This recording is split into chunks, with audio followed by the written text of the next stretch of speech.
sufrir, por ejemplo, perturbaciones, amenazas, violencia. Por ser esta una cultura muy arraigada en la población penal, en la interacción de los internos, en donde cuando llegan estos primerizos se escuchan estas expresiones, déjame tu zapatilla, regálame tu chaqueta.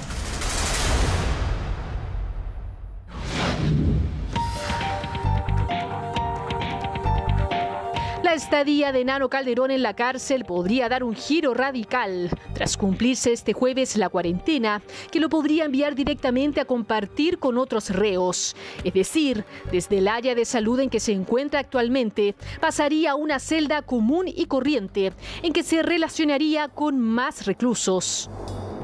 A las 8:30 aproximado se contabiliza la totalidad de los internos que habitan en el lugar. Y a posterior pasan a tomar desayuno en la misma habitación donde él se encuentra. Claro, en términos simples, pasaría a ser uno más de la población penal. Uno más que tendría que aceptar el reglamento interno, los horarios de las comidas, el régimen de visitas y todo lo que conlleva estar recluido mientras dure el plazo de investigación. El interno no mantiene televisor al interior de las piezas, ha mantenido solamente una sola visita de su abogado defensor, debido a que ellos sí pueden ingresar, no así los familiares. No ha tenido ninguna autorización ni él ha solicitado visita por videollamadas con sus familiares. A esto hay que agregar otro dato relevante que tiene relación con los llamados códigos carcelarios, esos que se manejan históricamente en los recintos penitenciarios de nuestro país, en donde muchas veces se llega a clasificar al reo o a estigmatizar por su pasado. ¿Quiénes hacen esto? Sus propios compañeros internos. ¿Podrían afectarle los duros epítetos con que trató a su mamá y que fueron filtrados en los medios de comunicación? Sin lugar a duda, robo de sus pertenencias, lo podrían maltratar claramente por haber insultado a su madre. No es habitual en la cultura habitual del recluso el tener estas faltas de respeto con papá y con mamá. Y este es uno de los aspectos más delicados de quienes enfrentan este proceso como primerizo, como es el caso de Hernán Calderón. Por ser esta una cultura muy arraigada en la población penal, en la interacción de los internos, en donde cuando llegan estos primerizos se escuchan estas expresiones, déjame tu zapatilla, regálame tu chaqueta. De llegar a una celda para primerizos, podría entonces ser víctima de agresiones, burlas o incluso amenazas de muerte de parte de otros internos. Concretamente, ¿qué le esperaría de llegar a este módulo? Por una parte, muchas burlas, amenazas, hacinamiento, burlas constantes, insultos del resto de internos. Pero es clave señalar que esto se produce claramente porque Hernán Calderón es un interno de alta connotación. La gran visibilidad que tiene en cierta forma les juega muy en contra y lo somete a un riesgo mayor al resto de los internos. Estos grupos como guardias personales que se acercaron, a la vez van a haber grupos religiosos que pueden llegar con un mensaje de esperanza, pero lo más traumático que puede también vivir va a ser el hecho de estos grupos que van a amenazarlo, lo van a ver como un potencial foco de ataque en el cual ellos poder ganar notoriedad y respeto por sus pares. Es aquí donde el análisis de especialistas va más allá y en que surgen varias dudas respecto a lo que podría pasar con el hijo de Raquel Argandoña. Al ser famoso, con antecedentes de manejo de armas, vinculado a carreras clandestinas y actos violentos, ¿a qué podría exponerse en un módulo de estas características? Los eventuales peligros a los que se podría enfrentar Hernán Calderón Argandoña son los mismos peligros que cualquier persona que entre a dicho módulo puede sufrir. Por ejemplo, perturbaciones, amenazas, violencia, entre otros. Obviamente, Gendarmería de Chile siempre busca resguardar y tutelar las garantías de toda la población penal. Por tanto, ellos también, sabiendo que es un caso mediático, van a garantizar o van a intentar garantizar el debido cuidado de Hernán Calderón Argandoña dentro del centro de detención penitenciaria. Hernán Calderón podría sufrir algún tipo de amenazas, presiones, o bien, como la población penitenciaria sabe y conoce de la capacidad económica, también podrían ofrecerle inclusive protección, resguardo. Entra en juego también el factor psicológico, el cómo vaya a tomar el estudiante universitario su vinculación con el resto y si le va a afectar en su desarrollo como persona la relación con su entorno y, por supuesto, los 3 meses que aún le quedan de encierro. ¿Cómo podría afectar psicológicamente el encierro a un joven con estas características o a los jóvenes en general con estas características de descontrol de impulso, de comportamiento agresivo, de falta de empatía, con carencias de límites desde su niñez prácticamente? Pues bien, esto podría generar y gatillar en agudizar aún más el comportamiento que estaba manifestando desde antes. Pero también puede haber un retraimiento. Estas personas pueden sufrir un shock. Al buscar más detalles respecto al módulo donde estará Hernán Calderón hijo, los expertos nos explican que es un sector destinado solo para primerizos, es decir, para quienes por primera vez cumplen una medida de prisión preventiva, no personas condenadas. Hay una segmentación. Gendarmería de Chile debe de segmentar justamente para evitar el contacto criminógeno, el contacto criminal. Obviamente hay ciertos primerizos que son primerizos de delitos sexuales, por ejemplo, que están en módulos especiales, están los primerizos de droga, están los primerizos de delitos violentos. Gendarmería de Chile tiene una segmentación, una clasificación en virtud del tipo de delito por el cual está formalizado y por lo mismo, para evitar un contacto criminógeno futuro de que esta persona, porque eventualmente él podría salir absuelto e inocente. Entonces Gendarmería, para proteger su integridad física y psíquica, debe de segmentarlo en un lugar especial para que así, eventualmente cuando recobre su libertad, ya sea porque salga absuelto o eventualmente si sale condenado pueda optar a algún tipo de beneficio, esta persona no salga vulgarmente malo. ¿Me entiendes? Eso es que tenga un contacto criminógeno el menor tiempo posible. En la actualidad, los centros penitenciarios de cumplimiento de medidas cautelares han cambiado bastante en relación a cómo eran en el pasado. En el caso del estudiante de Derecho, entrará a una celda con vigilancia por cámaras de seguridad y donde ya existen rutinas establecidas. Donde están clasificados, ¿cierto? Y dependiendo del perfil de cada uno de ellos. Y en el día tienen ciertos horarios en los cuales pueden permanecer en el patio. Luego hay lo que se llama una hora de desencierro en la mañana, donde se hace un conteo de los presos que dieron la cuenta el día anterior, que es la hora del encierro. Por lo tanto, existe el encierro y el desencierro y las cuentas tienen que coincidir. Para ello, a los internos los forman en el patio y los cuentan como es posible presumir. Y hay otros detalles, como las cortinas que los separarían de los otros reclusos. Al tratarse de una concesionaria privada, las especificaciones respecto a cómo funcionaría el módulo están claramente establecidas. Bueno, el régimen de Santiago I es un régimen propio de una cárcel concesionada. Esto significa que muchos servicios básicos son suministrados por la concesionaria y no, en este caso, directamente por Gendarmería, ni menos lo que ocurre en algunas cárceles en que los propios presos se hacen su comida, puesto que no se sienten satisfechos con lo que se llama el rancho fiscal en este caso.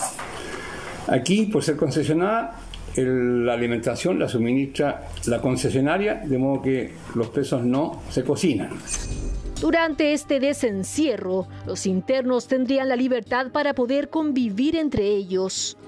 En casos especiales, ignoro si este es el caso, se les pone una vigilancia especial, ya sea por resolución judicial en algunos casos, o por protección, o porque algún tipo interno, que podría ser el caso, tiene alguna patología que es necesario observar con atención.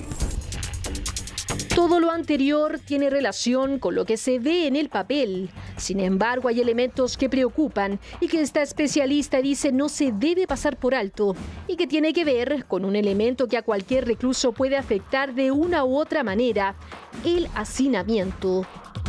El estar sometido a hacinamiento genera que tengamos una mayor propensión a las conductas violentas, genera mayor nivel de estrés y por lo tanto se pueden desarrollar otro tipo de patologías. Si tengo alguna enfermedad mental, esta se puede agudizar, producto del hacinamiento. Del mismo modo, el estar en espacios pequeños, encerrado, si soy propenso al desarrollo de conductas violentas, es más probable que éstas se den con mayor frecuencia y con mayor intensidad. Por lo tanto, el hacinamiento sí va a tener un impacto en Nano Calderón. Judicialmente, hay otro aspecto ocurrido durante las últimas horas que tuvo relación con la revisión de medidas cautelares que se pospuso, que además incluye la reformalización por el hecho número 1 de violencia, por el que se acusa a Nano Calderón a comienzos de junio pasado. Allí, Hernán Calderón hijo, al irse del departamento en que vivía con su padre, volvió a buscar sus pertenencias. En ese momento entró y habría amenazado a su papá.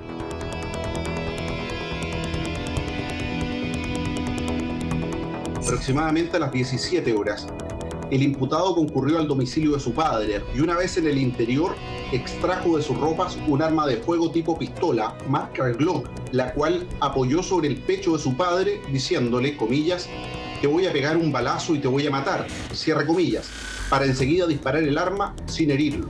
A juicio del Ministerio Público, los hechos son constitutivos del delito de parricidio. Este episodio, considerado como parricidio frustrado, es el que podría cambiar de figura a un delito por amenazas. Esto está por verse, pero ¿qué significa que la revisión de medidas cautelares se haya pospuesto? Jurídica o judicialmente no tiene mayor implicancia. Esto se relaciona, valga la redundancia, con la postergación de la celebración de la audiencia, en la cual se harán valer nuevos antecedentes respecto de los cuales van a solicitar la modificación de la medida cautelar que en este caso se concede de la prisión preventiva. Otras de las dudas que han surgido tienen relación a qué sucedería si Hernán Calderón Salinas desiste de la querella por parricidio frustrado y la figura legal cambia solo a denuncia por lesiones. ¿Qué podría ocurrir con su hijo? ¿Podría quedar en libertad?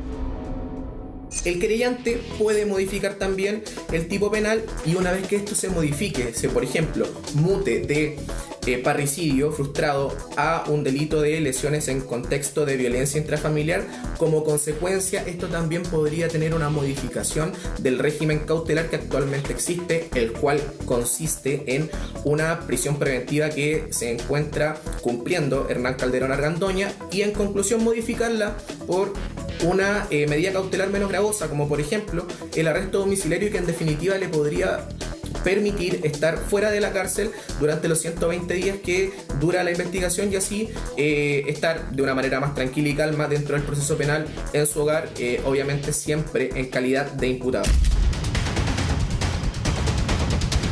Hernán Calderón Argandoña pasará definitivamente al módulo de primerizos.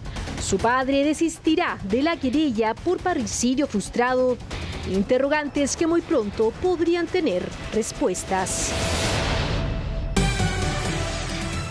Bueno, aquí estamos con toda la información de lo que está pasando con Hernán Calderón, finalmente que hace una recalificación, ¿no es cierto?, de su querella, Juan Pablo. Al parecer, para que la gente entienda, ¿no?, eliminaría la calificación de parricidio y la recalificaría, ¿no es cierto?, por agresiones graves en el contexto de violencia intrafamiliar. Tú tienes los detalles, Juan Pablo. Exactamente, por lesiones graves en el contexto de violencia familiar. El escrito ya fue enviado y fue firmado por el propio Hernán Calderón Salinas, quien al parecer él mismo se va a representar a partir de ahora. Incluso tuvimos acceso justamente al documento en donde le pide al señor juez de garantía del cuarto juzgado precisamente que se recalifique, ¿no? Y él explica a través de este documento el hecho número 3, que tiene que ver con la ida de Hernán Calderón Argandoña al propio departamento. Incluso ahí él comenta, dice: el 11 de agosto, siendo las 4 de la tarde, mi hijo Hernán Calderón Argandoña concurre hasta mi domicilio para retirar algunas cosas. Mi asesora del hogar le pasó las cosas. Sin embargo, él subió a mi departamento y al encontrarse en la entrada, él me comienza a insultar diciendo: mira, con vos quiero hablar, voy a subir un video que saqué de tu celular. Ante lo cual le digo que se comporte porque está mi pareja, doña Patricia Ramírez, y él dice: ah, qué bueno que está ahí. Y se pone frente a mí agrediéndome con golpes de puño y dice: te voy a matar. Ante lo anterior, doña Patricia, intentando frenar el ataque, se interpone entre los dos, diciéndole a mi hijo: Hernán, cálmate, cálmate. Luego, en medio de la discusión, él comenta en este hecho número 3 que aparece en este nuevo documento: Hernán Calderón Argandoña notó que se mete la mano en la pretina del pantalón y saca algo. Aunque no vi qué era, me dio un golpe con ella en el brazo izquierdo. Ahí Hernán Calderón Argandoña queda de espalda. A mí lo agarro por la espalda con los brazos y él me golpea. Al abrir la puerta y empujar hacia afuera, caemos los dos juntos al suelo. Él queda sobrepuesto en mí. Ahí yo sentí que él trataba de rasguñarme la mano derecha. Creo que era porque lo tenía agarrado y le decía que iba a llamar a carabineros. Cuando veo que me empieza a salir mucha sangre, lo miro y veo que él tiene en la mano un corvo como de 10 centímetros. Era con el cual me había lesionado, produciendo cortes en la mano derecha. Yo trataba de sacar esa mano con la otra, entonces salieron de otro departamento 2 personas. Y ahí él dice que, a juicio de este interviniente, los hechos descritos constituyen al delito de lesiones graves en contexto de violencia intrafamiliar. El que hiriere, golpeare o maltratare de obra a otro será castigado como responsable de lesiones graves, con el presidio de honor en su grado medio. Por lo tanto, esto podría provocar precisamente de que Hernán Calderón Argandoña salga, ¿no?, del sector del ASA de Santiago 1 para quizás poder hacer una prisión o arresto domiciliario mientras ocurre la investigación, Julio. Bueno, vamos a preguntarle qué puede pasar a José Antonio Villalobos, ex fiscal, y a Macarena Venegas, abogada y por supuesto compañera de labores de Contigo en la Mañana. Ex fiscal, es interesante porque si bien es cierto, el abogado Hernán Calderón Salinas, ¿no es cierto?, recalifica el hecho, la Fiscalía ya tiene en curso, ¿no es cierto?, una acción judicial también. ¿Qué pasaría con eso? ¿Por qué no nos cuenta? Hola Julio, buenos días a todos en el estudio. Mira, el antecedente que hemos conocido hoy día en relación con la recalificación jurídica que hace la víctima, en este caso, que es el padre del imputado, eliminando la figura del parricidio frustrado, pudiese ser un antecedente muy relevante para el objetivo que pretende hoy día la defensa de Hernán Calderón, ¿no? Tratar de modificar esta medida cautelar de prisión preventiva que rige desde la formalización de cargos y modificarlo por un arresto domiciliario total o en la clínica o en dependencia de su domicilio o el de su madre, el que elija y fije en el tribunal. Ahora, el tema que hay que analizar, Julio, es que si efectivamente esta recalificación jurídica que hace el padre, el interviniente querellante en esta investigación, es vinculante o no para la Fiscalía. Ahí va a haber una incógnita porque no sabemos finalmente si la Fiscalía va a seguir o continuar la tesis del abogado querellante en términos de eliminar esta formalización de cargos específicamente en el delito de parricidio frustrado. Sí, ya adelantaron que en el hecho 1 que ellos calificaron inicialmente como un parricidio frustrado, el hecho de esta amenaza con el arma de fuego, eventualmente lo van a recalificar a una amenaza, ¿cierto? Como lo dijo la Ilustrísima Corte de Apelación y como lo dijo también en su momento la juez de garantía. Esta situación que se esgrime hoy día de recalificación por parte del querellante, hay que analizar si la Fiscalía la va a tomar o no, y de eso va a depender mucho el resultado de la audiencia de revisión de medida cautelar, dado que si en este caso la Fiscalía se hace parte de la tesis del padre, ¿no?, eliminando quizás este delito más grave, el parricidio frustrado, al igual que el otro parricidio frustrado, nos quedaríamos básicamente con imputaciones que de suyo son graves, pero que son de menor intensidad, lesiones lesiones graves, ¿cierto? Amenazas y además los daños que fueron formalizados y con lo discutible que fueron en su momento las imputaciones de la ley de control de armas. Entonces, bajo esas figuras delictivas, ¿cierto? El tribunal perfectamente puede considerar que las penas que enfrenta Hernán Calderón no son penas de crimen y por lo tanto no son penas que ameriten una medida cautelar tan intensa como la prisión preventiva. Y acto seguido pudiese entonces acoger la tesis de la defensa de modificar esta medida cautelar.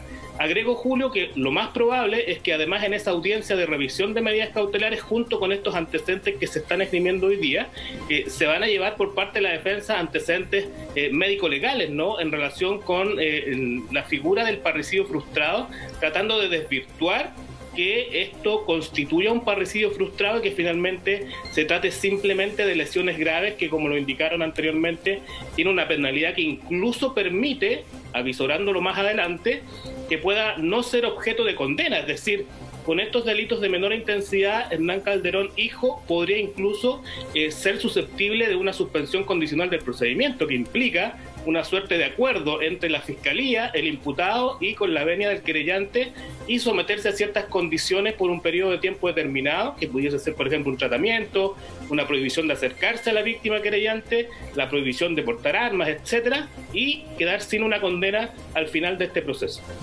Bueno, una situación que se está barajando, ¿no es cierto?, por las partes, ¿no es cierto?, esta conversación, Macarena, estos llamados, entre comillas, de los que se podría hablar de extorsión. ¿Por qué no nos cuentas, Macarena, cómo se maneja esta situación? ¿Esto es común entre los abogados? Buenos días, Julio, y a mis compañeros, pero la verdad que mientras más antecedentes salen en todo esto, es como que nos enfrentamos a un verdadero puzzle en realidad.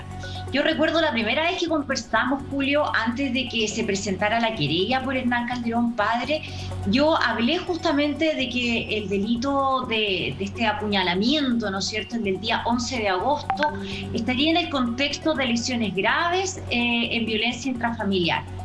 Y hoy día vemos, luego supimos, ¿no es cierto?, la presentación de esta querella, de este parricidio frustrado, que va a ser incluso doble parricidio frustrado por los hechos del 5 de junio y del 11 de agosto. Finalmente, la calificación que hace el tribunal en primera instancia, luego ratificado por la Corte de Apelaciones, es que respecto del primer delito, del hecho del 5 de junio, solamente queda calificado como un delito de amenazas. Me refiero al hecho de esta arma de fuego que fue disparada en contra del muro, y los hechos del 11 de agosto quedan calificados entonces como parricidio frustrado. La verdad es que es efectivo que este es un delito de gran importancia, de los más graves de nuestro Código Penal, por lo tanto, el escenario de Hernán Calderón hijo era bastante grave respecto de lo que iba a enfrentar con la justicia. Hoy que estamos conociendo este nuevo escenario en que el mismo padre hace una presentación como abogado, como representándose a sí mismo, quiero hacer un punto en esto de que el abogado Gustavo Riquelme habría presentado su renuncia al patrocinio y poder en la representación de Hernán Calderón padre por no estar de acuerdo en la forma en que se estaría llevando a cabo la defensa